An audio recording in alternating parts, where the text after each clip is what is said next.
एक बार एक गांव शिकारपुर में रमन और रेखा नाम के पति पत्नी रहते थे। दोनों ही बहुत कंजूस और पैसे के लालची थे। एक बार रमन और रेखा मेले में घूम रहे होते हैं, तभी उन्हें एक लड़का रोते हुए दिखता है। रमन के मन में दया आ जाती है और वो लड़के के पास जाता है और बोलता है, क्या हुआ बेटा, क्यों रो रहे हो? मेरा नाम सोहन है। मेरे माता पिता दोनों मर चुके हैं। मुझे भूख लगी है, कुछ खाने के लिए भी नहीं है मेरे पास। बच्चे की बात सुनकर रमन को दया आ जाती है और वो कुछ पैसे सोहन को देकर वहाँ से जाने लगता है। तभी रेखा रमन से कहती है, अजी क्या कर रहे हो? इतने पैसे क्यों दे रहे हो इस भिखारी को? इस अनाथ बच्चे को देखकर मेरे मन में एक आइडिया आया है। आइडिया? कैसा आइडिया? देखो, जो भी आइडिया देना सोच समझ कर देना। तुम्हारे पिछले आइडिया में पुलिस वालों ने मुझे बहुत मारा था, अब तक शरीर दर्द कर रहा है। रमन की बात सुनकर रेखा बोलती है, तुमको तो फालतू बात के सिवाय कुछ नहीं आता। अरे मैं कह रही हूँ, क्यों ना इस अनाथ को घर ले चलते हैं और रेड़ी लगवा लेंगे, कोई खाने पीने की हमें आमदनी हो जाएगी। रेखा की बात सुनकर रमन खुश हो जाता है और बोलता है, तुम बात तो सही करती हो, इसको घर ही ले चलते हैं? ऐसा कहकर रमन और रेखा सोहन को अपने साथ घर ले आते हैं और कुछ दिनों बाद उसकी समोसे की रेडी लगवा देते हैं। सोहन बहुत भोला और मेहनती होता है, जिसके कारण उसकी दुकान चल पड़ती है और जिसकी वजह से रमन और रेखा भी खुश रहते हैं। देखा, मैंने कहा था ना, इस लड़के को अपने साथ ले चलो, ये हमें अमीर बनवा देगा एक दिन। धीरे धीरे समय बीतता जाता है और सोहन भी बड़ा हो जाता है। सोहन रेखा और रमन को माँ बाप की तरह प्यार करने लगता है। एक शाम सोहन अपनी रेडी पर काम कर रहा होता है, तभी वहाँ एक सुंदर लड़की जिसका नाम मीनाक्षी होता है आती है। मैंने आपकी दुकान के समोसों की तारीफ सुनी है, मुझे भी कुछ समोसे खिलाइए। मीनाक्षी इतनी सुंदर होती है कि सोहन उसे देखता ही रह जाता है। मीनाक्षी सोहन को दोबारा बोलती है। सोहन हड़बड़ाकर समोसे निकालकर मीनाक्षी को खाने के लिए दे देता है। मीनाक्षी समोसे खाने के बाद बोलती है, वाह कितने बढ़िया समोसे हैं, मजा आ गया। उसके बाद मीनाक्षी रोज सोहन की दुकान पर आने लगती है और वहाँ समोसे खाने लगती है, लेकिन रमन हर बार उससे पैसे नहीं लेता। एक दिन मीनाक्षी सोहन से बोलती है, मैं तुम्हारी दुकान पर रोज आती हूँ, लेकिन तुम कभी मुझसे समोसे के पैसे नहीं लेते, ऐसा क्यों? मीनाक्षी की बात सुनकर सोहन शर्म से लाल हो जाता है और बोलता है, आप मुझे बहुत अच्छी लगती हो, इसलिए। सोहन की बात सुनकर मीनाक्षी हंसने लगती है और बोलती है, सच में? बस यही बात है या कुछ और बात भी है? लेकिन सोहन कुछ नहीं बोलता। सोहन की बात सुनकर मीनाक्षी भी सोहन से मन ही मन प्रेम करने लगती है और सोहन से शादी कर लेती है। मीनाक्षी एक अमीर लड़की थी, इसलिए रमन और रेखा भी शादी के लिए मान जाते हैं। एक दिन मीनाक्षी सोहन से बोलती है, सोहन जी, मुझे अपने लिए कुछ नए कपड़े और गहने खरीदने हैं, मुझे कुछ पैसे चाहिए। मीनाक्षी की बात सुनकर सोहन कहता है, अरे तो ये भी कुछ कहने की बात है, मैं अभी माँ से कहता हूँ, वो तुम्हें पैसे दे देंगी। सोहन की बात सुनकर मीनाक्षी हंसने लगती है और बोलती है, क्या तुम अब तक पैसे अपने माँ बाप से लेते हो? और जो कमाते हो वो कहाँ जाता है? इसके बाद मीनाक्षी को जब भी पैसे लेने होते वो रेखा से पैसे ले लेती, लेकिन अपने कंजूस स्वभाव के कारण रेखा मीनाक्षी को हमेशा पैसे देने के लिए टोका टोकी करती रहती, जिससे मीनाक्षी और रेखा के बीच लड़ाइयाँ शुरू हो जाती हैं। एक दिन रेखा रमन से कहती है, सुनो जी, ये तुम्हारा अनाथ लड़का न जाने कहाँ से इस लड़की को पकड़ लाया है, जल्दी ही कुछ करो, नहीं तो जो हमने इतने सालों में जोड़ा है ये लड़की सब बर्बाद कर देगी। रेखा की बात सुनकर रमन कहता है, बात तो तुम सही कह रही हो रेखा, लेकिन हम क्या कर सकते हैं? ये अमीर घर की लड़की है, इसके खर्चे भी उस तरह से ही हैं। वैसे भी तो सोहन ही कमा रहा है ना। रमन की बात सुनकर रेखा का गुस्सा और भी बढ़ जाता है और वो बोलती है, तुम तो बिल्कुल नाकारा हो। अरे कोई एहसान नहीं किया उसने हम पर, अनाथ को घर पर लाकर खिलाए हमने, समझे?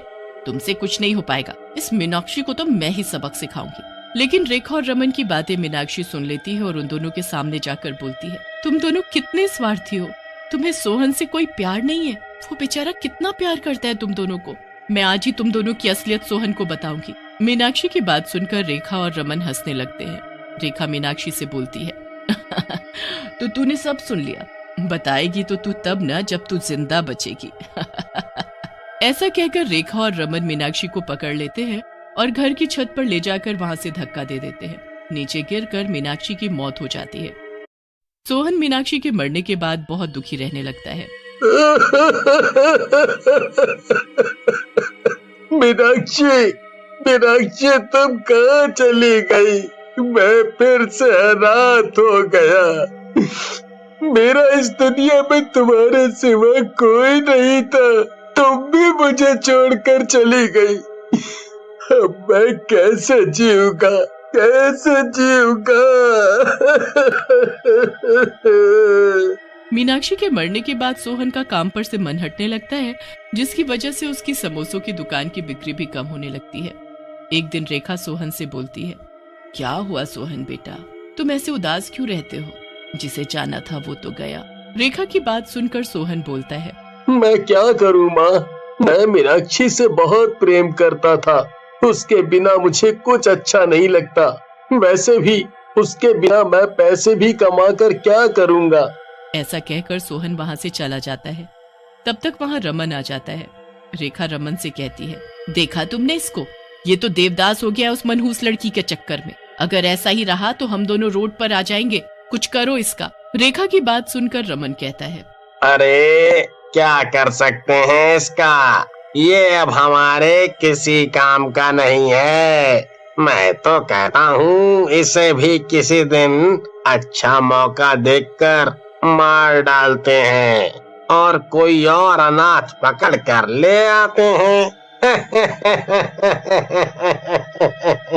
रमन की बात सुनकर रेखा हंसने लगती है और कहती है, पक्के नालायक हो तुम, यही सही रहेगा। इसे भी इसकी देवदासी के पास भेज देते हैं। इसके बाद रमन और रेखा सोहन को मारने का मौका तलाशते रहते हैं और काली नाम के बदमाश को सोहन को मारने के लिए कहते हैं। काली सोहन की दुकान पर जाता है और सोहन से कहता है, तो तू है सोहन? तेरी तो मौत आज पक्की है। पर काली भैया, मैंने किया क्या है? मैंने तो आपका कुछ नहीं बिगाड़ा। सोहन की बात सुनकर काली सोहन को मारने लगता है, लेकिन तभी वहाँ मीनाक्षी चुड़ैल रूप में आ जाती है। तू मेरे सोहन को मारेगा? तेरी मौत आज मेरे हाथों होगी। ऐसा कहकर मीनाक्षी काली को मार डालती है। मीनाक्षी को देखकर सोहन बहुत खुश हो जाता है और कहता है, तुम आ गई मीनाक्षी, मुझे पता था तुम कहीं नहीं जा पाओगी। मेरा प्यार तुम्हें वापस खींच लाएगा। सोहन की बात सुनकर मीनाक्षी बोलती है, मैं मर चुकी हूँ सोहन, ये मेरी आत्मा है। मीनाक्षी की बात सुनकर सोहन रोने लगता है। ये देखकर मीनाक्षी सोहन से कहती है, अरे इसमें रोने वाली बात क्या है, हम सबको तो एक दिन जाना ही है। मैं तुमसे पहले चली गई, लेकिन तुम अभी भी मेरा दिल दुखा रहे हो। तुम मेरे मरने के बाद अपनी समोसे की दुकान को सही से नहीं चला रहे और दुखी रह रहे हो। इसकी बजाय तुम अपनी दुकान चलाने पर ध्यान दो और गरीबों को खाना खिलाओ। मीनाक्षी की बात सुनकर सोहन बोलता है, मुझे माफ कर दो मीनाक्षी, मैं आज के बाद कभी ऐसा नहीं करूँगा और गरीबों को भी खाना खिलाऊंगा। सोहन की बात सुनकर मीनाक्षी खुश हो जाती है और उसके बाद रोज सोहन से मिलने लगती है। सोहन भी खूब खुश रहने लगता है। ये देखकर रेखा रमन से बोलती है, अरे ये सब क्या हो रहा है? इस नारियल के पेड़ पर इतने आम कैसे लग रहे हैं? ये मनहूस इतना खुश कैसे हो रहा है? रेखा की बात सुनकर रमन कहता है, हाँ रेखा, बोल तो तू सही रही है और अब ये हमें पैसे भी नहीं दे रहा है। इसका कुछ तो करना पड़ेगा, पैसे भी ये किसी काम का नहीं है। ऐसा कहकर रमन और रेखा सोहन को मारने का फिर से इरादा बना लेते हैं और जब सोहन सो रहा होता है तो वो उस पर चाकू लेकर टूट पड़ते हैं और थोड़ी देर बाद लेकिन तभी मरा हुआ सोहन दोबारा उठ जाता है और चुड़ैल अपने असली रूप में आ जाती है। मैं मरा नहीं बुड्ढे, बल्कि तुम्हारी मौत बनकर आया हूँ। मैं मीनाक्षी हूँ, सोहन का रूप लेकर यहाँ लेटी थी। मुझे पता था तुम मेरे सोहन को मारना चाहते हो। मेरा सोहन तो वो रहा सही सलामत। आप दोनों कितने खराब हो। मैंने आप दोनों को अपने माता पिता से भी ज्यादा प्यार किया, लेकिन आप दोनों मुझे ही मारना चाहते थे और तो और मेरी मीनाक्षी को भी मुझसे छीन लिया। ऐसा कहकर सोहन वहाँ से चला जाता है और मीनाक्षी रमन और रेखा को मार डालती है। उसके बाद सोहन के पास जाकर बोलती है, सोहन तुम्हें दुखी होने की जरूरत नहीं, ये दोनों इसी लायक थे। इन्हें तुमसे नहीं तुम्हारे पैसों से प्यार था। तुम इनकी चिंता मत करो और अपना काम करो। तुम जब भी मुझे याद करोगे मैं तुमसे मिलने आऊंगी। ऐसा कहकर मीनाक्षी वहाँ से गायब हो जाती है।